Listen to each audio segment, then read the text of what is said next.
friends, it's Mrs. Beals. We're here to subtract with regrouping. We've been practicing subtracting with regrouping, only having to regroup in one place, but now we're going to regroup in two places. We call that the double slash in class. So let's look at our problem. We want to start in our ones as always, and we want to subtract 1 minus 2. We can't do that. We don't have enough to take away. So we have to sing our song, More on the Floor, slash next door. So I'm going to come next door, I'm going to slash this 2. And now that's just 110. But the one I slashed didn't disappear. I get to bring it to the ones place and use it to help me. So now I have an 11 minus 2. Awesome. All right. Now I'm ready to subtract my tens. I have 1 minus 8. Well, I can't do that. I've got too much on the floor, so I have to slash next door again. So this 2 becomes a 1.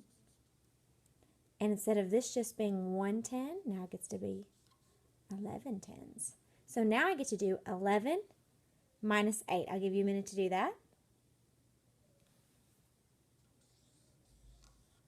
Great job. Okay. Now I'm ready for my hundreds. 1 minus 1 is nothing. That's a big 0. So you all just subtracted with regrouping. It was the double slash that we practiced today.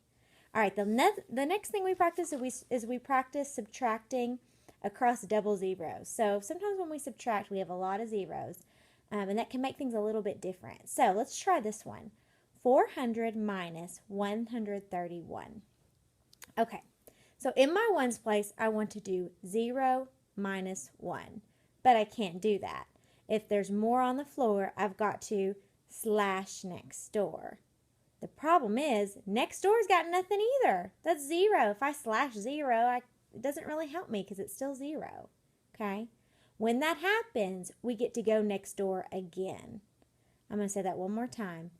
More on the floor, slash next door. If it's still a 0, I get to go next door again. So now I'm going to come over to this 4 and make this 4 a 3. Now that this 4 is a 3, I get to make this 0 a 10. Haha, now watch what happens. More on the floor, slash next door. Now since I have 10, I can slash it and make it a 9. Okay. Now that I've slashed this 10 to a 9, I get to make this 0 a 10. 10 minus 1 is 9. 9 minus 3. 3 minus 1. All right, guys, you just subtracted with your double slash across 2 zeros. Whenever you go next door, if that's still a 0, you're allowed to go next door again. Awesome job, guys.